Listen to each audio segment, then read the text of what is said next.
Assalamualaikum warahmatullahi wabarakatuh, Ibu. Waalaikumsalam warahmatullahi wabarakatuh. Sugeng siang, Ibu. Sugeng siang, Bu Mary. Ibu, kabaripun? Alhamdulillah hari sehat. Ini sehat, Ibu. Alhamdulillah. Saya bersyukur dan sangat bahagia pada kesempatan siang hari ini. Ibu sudah memberikan kesempatan kepada saya untuk mewawancarai Ibu. Dan ini tentunya berkaitan dengan tugas kami di calon guru penggerak angkatan 7 ini, Bu. Kami ada tugas demonstratif kontekstual modul 3.1, yaitu tentang pengambilan keputusan berbasis nilai-nilai kebajikan. Nusewu, Ibu, di sini saya ingin mengajukan beberapa pertanyaan kepada Ibu. Apakah Ibu bersedia? Insya Allah saya jawab sesuai yang kami ketahui. Terima kasih sebelumnya, Ibu. Dan apakah Ibu sudah siap mulai dari sekarang? Monggo, mari. Terima kasih, Ibu.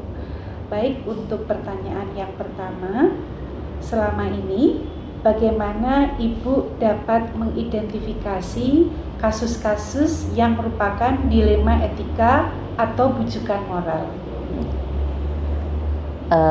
Saya mengetahui kasus-kasus yang ada karena di sini saya termasuk yang dituakan. Kami awali dari pengamatan kepada lingkungan yang ada. Dari pengamatan kami itu pasti kami nanti menangkap ada satu dan lain hal yang kami anggap perlu, lalu itu nanti kami tindak lanjuti dengan pengumpulan informasi yang itu nanti akan membantu kami pada pencarian solusi. Ibu. Kemudian untuk yang pertanyaan kedua, selama ini bagaimana Ibu sebagai kepala sekolah menjalankan pengambilan keputusan di sekolah, khususnya di SMP Negeri 3 Patebon ini, terutama untuk kasus-kasus di mana ada dua kepentingan yang sama-sama benar atau sama-sama mengandung nilai kebajikan. Bu Mary, kadang-kadang memang kita dihadapkan dengan permasalahan yang harus kita pilih. Dan kadang-kadang yang kita pilih itu tidak mudah. Yang selama ini saya lakukan, kita pasti mencari prioritas program. Kadang-kadang ada dua permasalahan yang sama baiknya, sama-sama kita butuhkan untuk sekolah ini. Tapi pasti kita harus menentukan urutan. Maka akan kita cari urutan yang paling urgent itu kita tentukan di awal dulu, setelah itu yang bisa kita tunda kita laksanakan kedua. Artinya dua-dua kita pilih, hanya urutannya yang berbeda begitu. Jadi skala prioritas. Skala prioritas. Mana yang lebih urgen atau lebih itu yang kami dahulukan. Baik, Ibu. Kemudian untuk pertanyaan yang ketiga ini, Bu.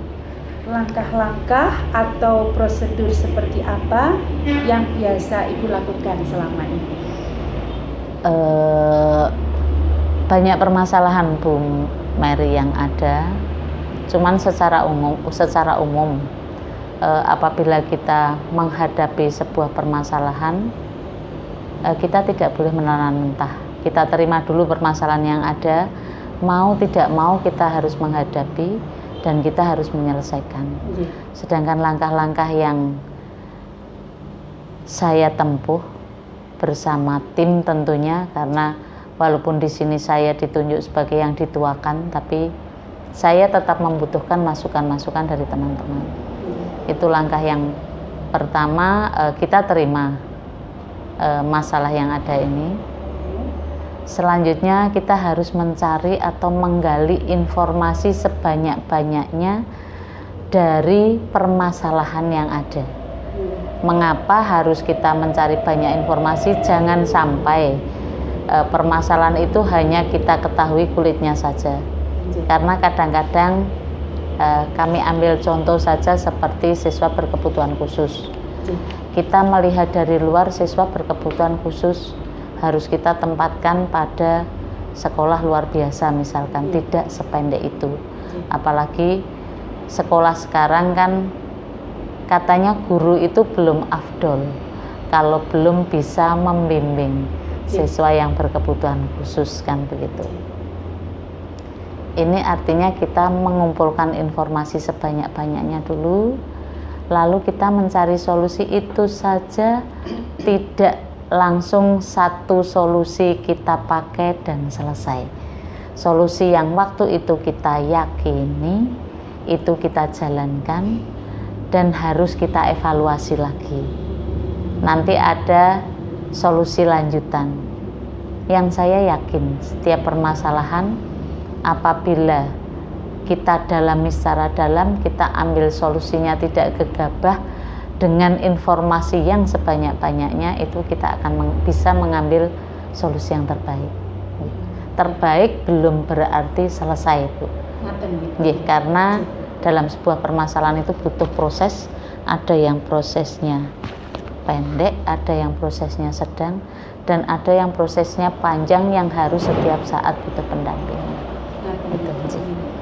Jadi menikah tahapan-tahapan yang Ibu lakukan pada dalam waktu menikah jika ada satu problem atau problematika yang ada di lingkup SMP Negeri 3 Batepun. Baik Ibu, untuk pertanyaan yang nomor 4, hal-hal apa saja yang selama ini Ibu Kepala Sekolah anggap efektif dalam pengambilan keputusan pada kasus-kasus dilema etika, Bu? Yang paling efektif, 1, pencarian informasi sebanyak-banyaknya. Yang kedua, pendampingan dan berbicara dengan hati, Bu. Jadi aturan ada, tapi kita tidak boleh semata-mata ini harus, tidak seperti itu. Karena problem itu kadang-kadang bisa terselesaikan dengan pendekatan hati. Jadi kepekaan kita itu harus kita libatkan di sana supaya problem itu lebih cair. Jadi tidak kaku, yang permasalahannya kita selesaikan juga tidak terasa kalau sebetulnya dia sedang bermasalah yang harus diperbaiki.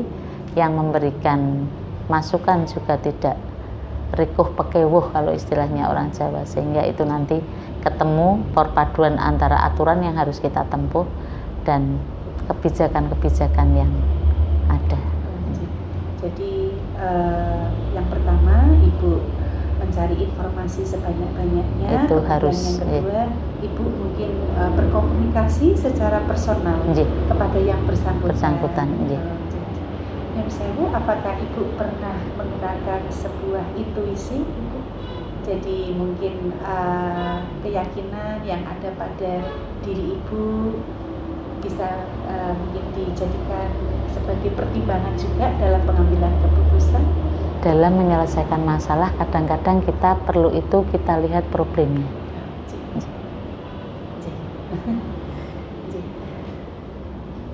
Baik Ibu, untuk yang nomor 5 nih, pertanyaan nomor 5, hal-hal apa saja yang selama ini merupakan tantangan dalam pengambilan keputusan pada kasus-kasus dilema etika? Jadi adakah hal-hal yang menantang bagi Ibu dalam proses pengambilan keputusan? Ada, Bu. Pengambilan keputusan itu akan berhasil dengan baik atau kita mendapatkan solusi terbaik apabila kedua-duanya jujur.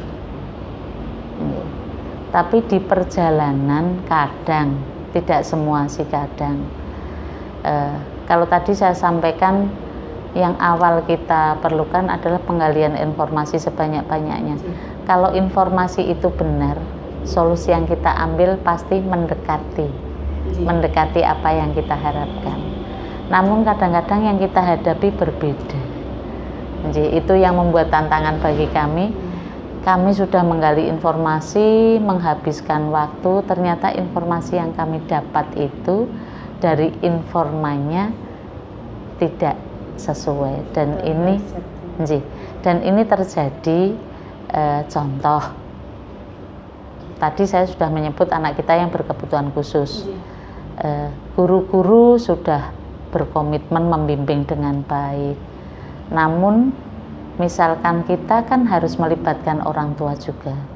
Tapi dari pihak orang tua pas kita mau menggali informasi, saya tidak tahu apa yang dikehendaki, namun informasi yang sampai ke kami itu bukan hal yang sebenarnya. Apakah mungkin saya bisa menerima siapa mungkin nutup-nutupi putrane, atau karena malu, atau karena tidak ingin orang lain mengetahui. Jadi itu yang menjadi kendala kami. Tadi Ibu menyampaikan tantangannya itu kejujuran. Mungkin bisa juga diterjemahkan dengan kata keterbukaan, Ibu. Bisa. Jadi kejujuran dan keterbukaan ngaten nggih.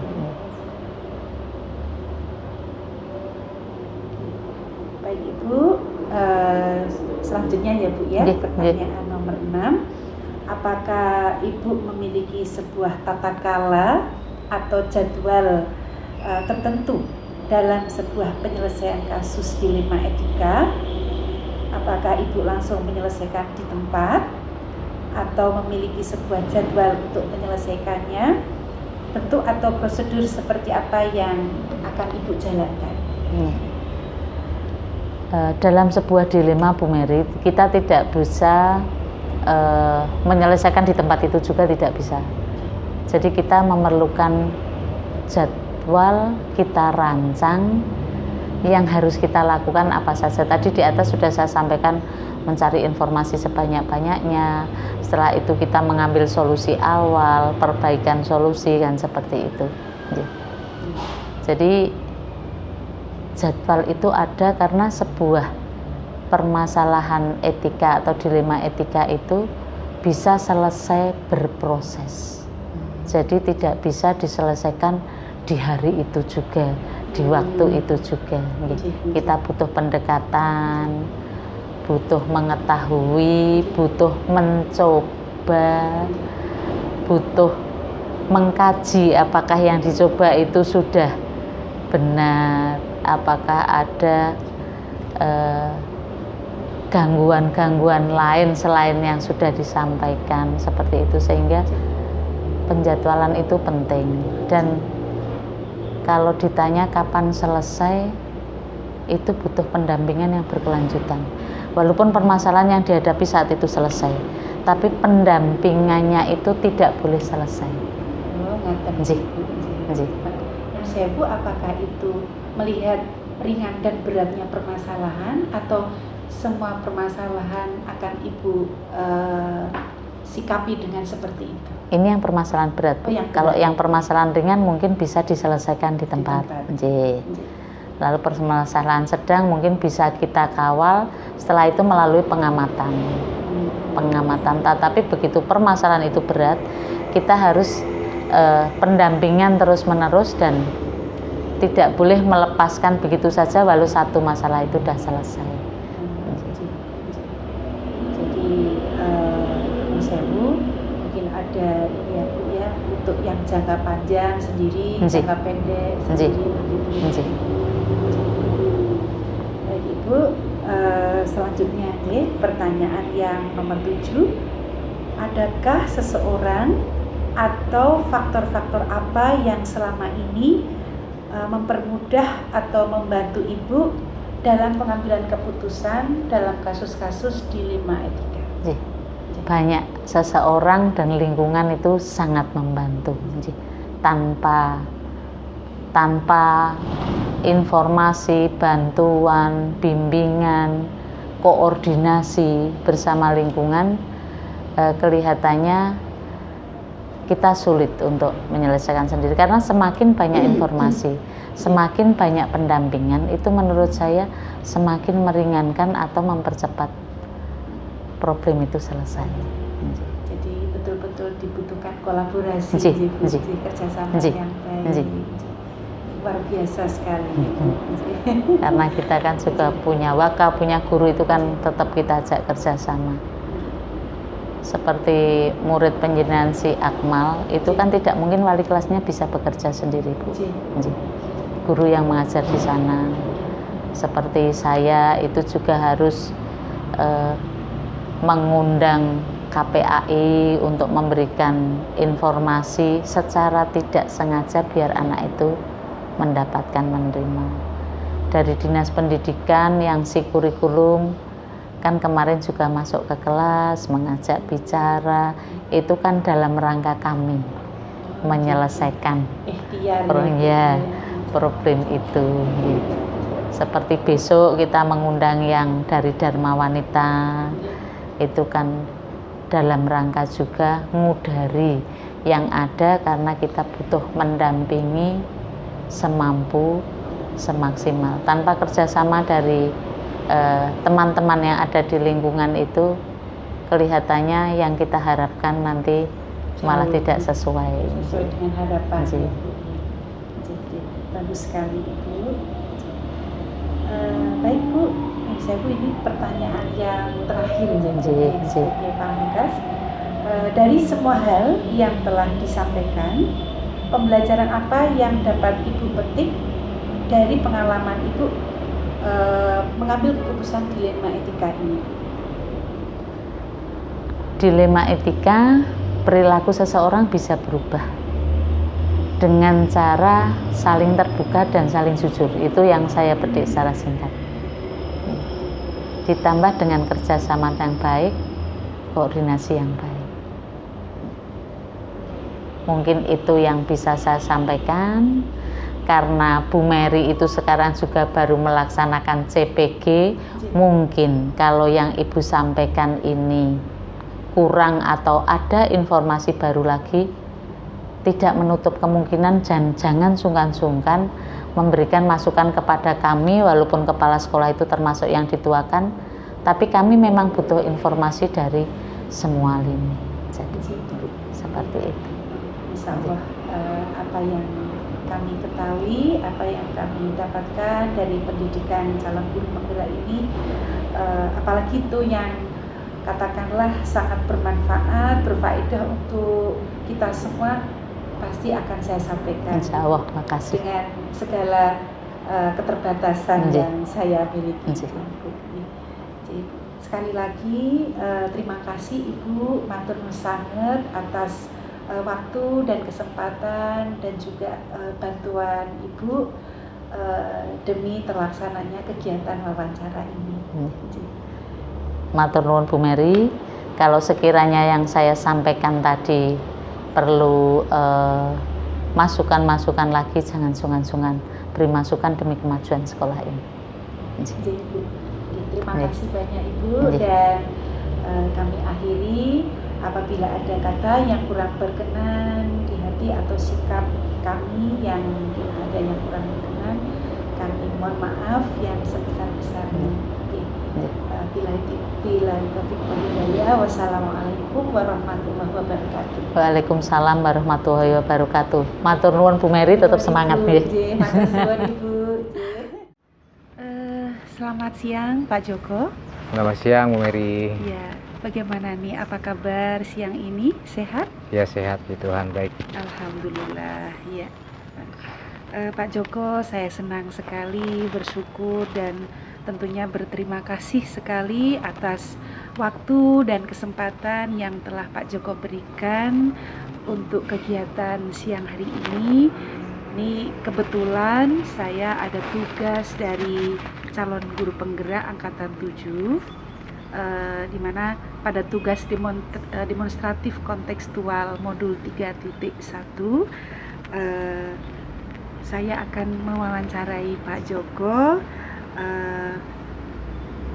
dalam tema pengambilan keputusan berbasis nilai-nilai kebajikan. Apakah Pak Joko berkenan? Ya, saya berkenan dan siap.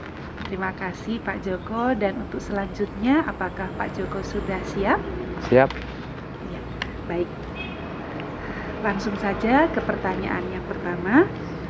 Selama ini bagaimana Pak Joko dapat mengidentifikasi kasus-kasus yang merupakan dilema etika atau bujukan moral? Ya, memang dilema etika atau bujukan moral itu di setiap sekolah hampir semua ada ya. Karena di sekolah itu kan ada yang kepentingannya secara umum kepentingan bersama, tetapi kadang-kadang juga ada kepentingan pribadi di mana dia harus mengembangkan kemampuannya nanti ke depannya untuk keperluan sekolah itu. Ya, contohnya misalnya melanjutkan studi atau menjadi guru penggerak yang saat ini sedang diramaikan oleh anjuran pemerintah begitu. Nah, ketika ada kegiatan seperti itu, maka kita harus mengidentifikasikan apakah kegiatan itu ke depan nanti mendukung kegiatan dari sekolah atau tidak. Kalau mendukung ya kita mendukung, tetapi kalau kita kelompok-kelompokan ternyata tidak banyak pengaruhnya, ya tentu kegiatan itu bisa dilaksanakan di luar jam bekerja begitu, sehingga keduanya bisa berjalan secara seimbang gitu. Baik Pak Joko ya. Kemudian untuk pertanyaan yang kedua, selama ini bagaimana Pak Joko menjalankan pengambilan keputusan di SMP Negeri 3 Pelantungan ini, terutama untuk kasus-kasus di mana ada dua kepentingan yang sama-sama benar atau sama-sama mengandung nilai kebajikan? Ya, pertama tentu kita sosialisasikan kegiatan-kegiatan dari sekolah, kemudian kita sepakati bersama kegiatan itu. Kalau sudah menjadi kesepakatan bersama, nanti kedepannya sudah tidak ada problem yang terlalu bermasalah begitu. Kemudian jika ada, tentu kita kelompok-kelompokan siapa saja di antara teman-teman di sekolah yang ada kepentingan, tentu kepentingan yang sifatnya di luar sekolah, dan siapa yang tidak. Kemudian kita cari solusi permasalahan itu, kita ambil jalan tengahnya sehingga yang bersangkutan juga bisa mengembangkan kepentingannya yang nanti akhirnya juga untuk sekolah. Kemudian kita ambil kepentingan sekolah itu tentu kepentingan yang lebih besar, karena kan keberadaan kita di sekolah itu secara umum kan kepentingan lebih besar daripada kepentingan yang sifatnya pribadi begitu, sehingga nanti kedepannya kegiatan tersebut dapat kita minimalisir sehingga tidak mengganggu jalannya kegiatan yang ada di sekolah.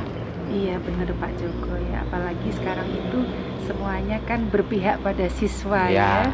Jadi semuanya diarahkan ke sana.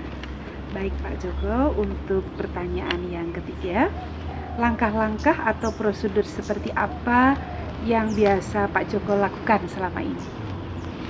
Ya tentu kita data. Pertama memang kita ajak kesepakatan antara yang ingin melakukan sebuah kegiatan yang ada di luar sekolah misalnya. Kemudian kita buat kesepakatan antara kepala sekolah khususnya dengan yang bersangkutan. Kemudian kita minta pendapat dari teman-teman yang ada di sekolah. Karena kan biar bagaimana sekecil apapun permasalahan yang ada di sekolah itu kan dapat mengganggu kegiatan dari sekolah. Nah, sehingga ketika nanti dicari jalan keluarnya, itu jalan keluar yang merupakan kesepakatan antara pihak sekolah dan yang bersangkutan, sehingga yang bersangkutan pun bisa melakukan kegiatan dengan nyaman begitu. Jadi dia melakukan kegiatan dengan nyaman, teman-teman juga bisa membantu sekiranya yang bersangkutan pas ada keperluan, sehingga tidak ada yang dirugikan gitu. Yang bersangkutan tetap berjalan, kegiatan di sekolah tetap berjalan gitu. Iya. Solusi yang bagus sekali Pak Joko. Baik, untuk pertanyaan yang keempat, hal-hal apa saja yang selama ini Pak Joko anggap efektif dalam pengambilan keputusan pada kasus-kasus dilema etika? Ya. Yang sangat efektif berarti saya juga melihat bahwa yang pertama harus ada orang yang membantu saya untuk memberikan solusi, sehingga solusi itu bukan hasil pemikiran saya. Jadi orang-orang yang terlibat di dalamnya. Kemudian juga aturan-aturan yang berlaku. Kalau aturan itu berlaku, maka ketika ada peraturan yang dilanggar, maka ada konsekuensi yang harus diambil oleh yang bersangkutan. Nah, ketika konsekuensi itu yang bersangkutan berani mengambil, ya kami serahkan. Tetapi kalau tidak, ya kita minimalisir kegiatan itu, sehingga menurut saya ini adalah yang efektif. Ada bantuan dari teman-teman, ada aturan-aturan yang mengikat, sehingga apapun kegiatan lakukan itu ada aturan yang melandasinya begitu. Ya. Gitu ya Pak Joko. Baik, untuk pertanyaan yang kelima, hal-hal apa saja yang selama ini merupakan tantangan dalam pengambilan keputusan pada kasus-kasus di 5 etika? Ya. Tantangannya yaitu setiap orang yang ada keperluan itu kadang-kadang kita tidak bisa memastikan apakah kepentingan itu betul-betul kepentingan yang real atau kepentingan yang hanya menyenangkan kesenangan pribadi gitu. Sehingga perlu adanya pencarian fakta terhadap orang itu. Kita cari faktanya. Nah, ketika kita dapatkan itu, baru kita bisa mengambil solusinya. Nah, tantangannya memang ketika kita berikan kesempatan, kalau kesempatan itu diberikan dan dilaksanakan dengan baik, itu merupakan nilai plus bagi yang bersangkutan dan juga bagi yang sekolah. Tetapi ketika kegiatan itu tidak terlalu bermanfaat, tetapi bagi dia merupakan kegiatan yang menyenangkan, tetapi kita berikan waktunya untuk mengurangi kegiatan dari sekolah, itu merupakan kesalahan kita di dalam mengambil keputusan. Jadi memang dilema, atau mungkin juga kegiatan itu kita tidak izinkan, katakan seperti itu. Maka sedikit banyak akan mengurangi kinerja dari yang bersangkutan untuk ambil bagian dalam kegiatan di sekolah. Iya. Jadi yang baik adalah semuanya berjalan. Oh, gitu. Iya, berjalan. Jadi tantangannya salah satunya itu ketika kita tidak memberi kesempatan, maka nanti mengurangi kinerja. Tetapi kalau kita beri kesempatan dan itu baik, maka akan menambah nilai plus kegiatan yang ada di sekolah. Iya. Ya. Mungkin pada poin pertama yang Pak Joko sampaikan tadi bisa dimaknai bahwasanya perlunya adanya kejujuran dan keterbukaan, betul, ya Pak Joko ya. Betul sekali ya. Oke. Baik, untuk yang pertanyaan nomor 6, apakah Pak Joko memiliki sebuah tata kala atau jadwal tertentu dalam sebuah penyelesaian kasus dilema etika? Apakah Pak Joko langsung menyelesaikannya di tempat atau memiliki sebuah jadwal untuk menyelesaikannya? Bentuk atau prosedur seperti apa yang Pak Joko biasanya jalankan? Ya, biasanya kalau ada sesuatu permasalahan yang ada di sekolah, tentu sebagai seorang pimpinan saya mempunyai langkah step by step. Yang pertama adalah kita panggil atau kita diskusi dengan yang bersangkutan. Ya, apa maksud dari kegiatan yang ada, kemudian kapan itu laksanakan.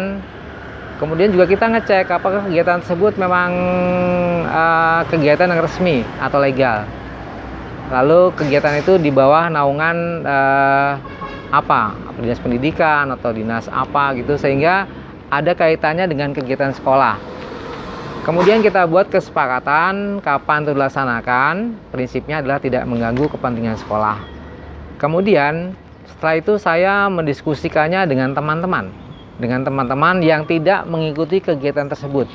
Karena ketika tidak mengikuti kegiatan tersebut, ada kalanya teman-teman bisa saja mendukung, ada kalanya tidak. Tetapi kalau kita beri penjelasan yang positif bahwa kegiatan dilakukan oleh teman kita itu adalah kegiatan positif, Ya mudah-mudahan mereka mendukung.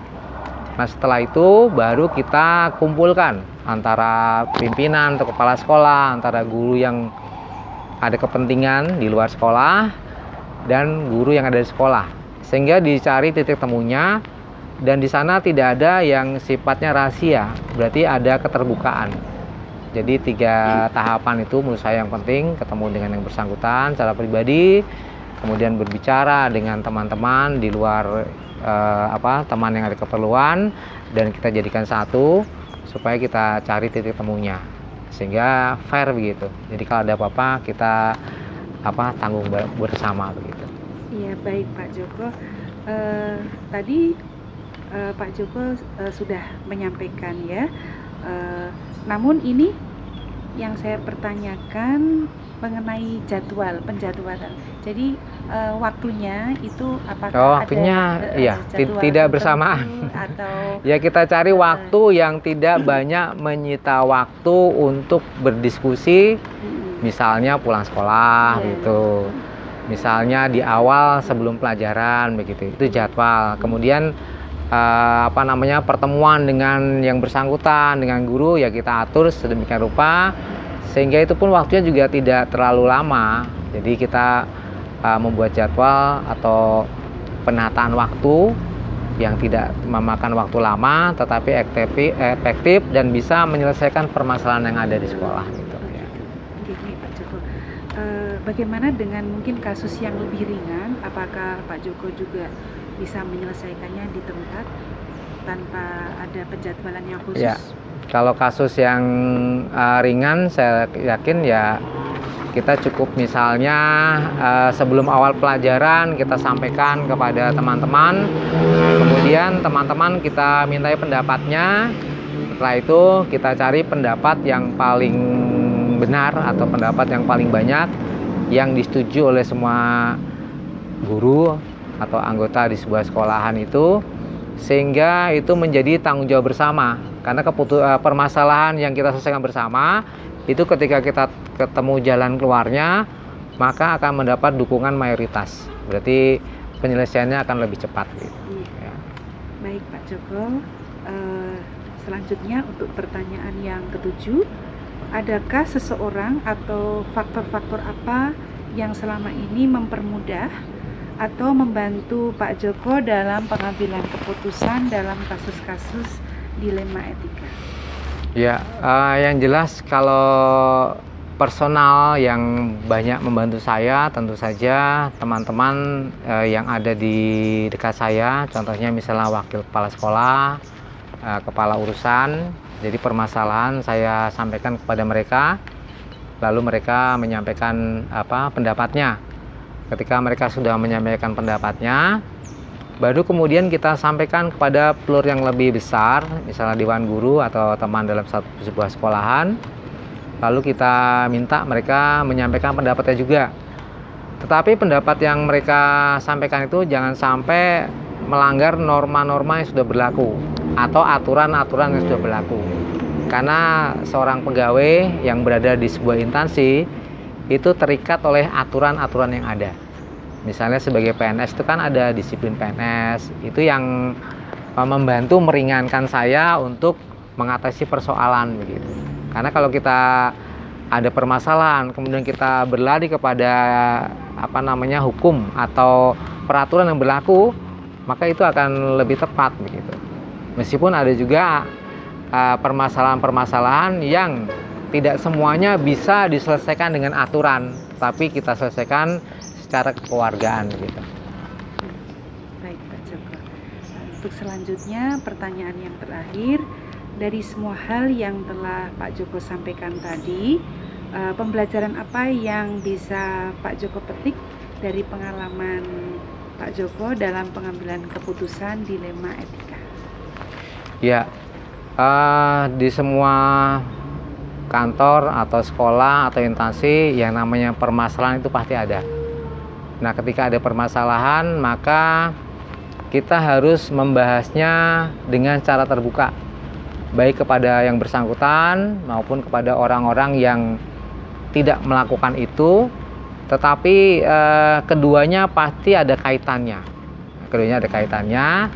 Kita cari jalan keluarnya sehingga yang bersangkutan tetap bisa melakukan aktivitas katakanlah di luar sekolah, tetapi ada pesan kita kepada mereka bahwa kegiatan apapun yang dilakukan di luar sekolah harus berdampak kepada kegiatan yang ada di sekolah, karena pada dasarnya seorang pegawai atau guru itu kan mengabdi pada tempat dia bekerja. Kalau guru ya tentu mengabdi kepada sekolah, sehingga pelayanan kepada siswa itu menjadi skala prioritas gitu.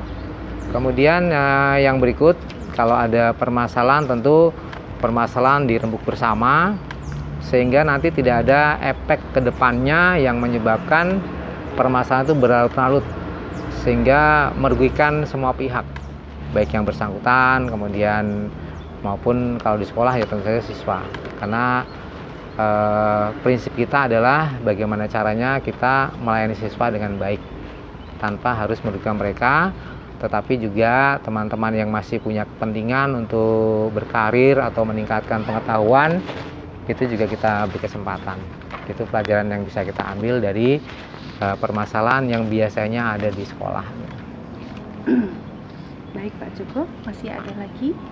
Ya mungkin itu yang bisa saya sampaikan, karena itu tidak hanya cerita tetapi kadang fakta yang ada lapangan begitu. Betul Pak Joko, dan itu juga bisa menjadi pembelajaran bagi kita semua. Iya. Baik Pak Joko, saya ucapkan terima kasih yang sebanyak-banyaknya atas bantuan yang Pak Joko berikan kepada saya, dan mungkin bisa saya akhiri. Terima kasih dan mohon maaf bila ada kata yang kurang berkenan ya. Sama-sama Bu Mary, semoga sukses selalu. Amin, terima kasih Pak Joko. Selamat siang Pak Joko. Selamat siang.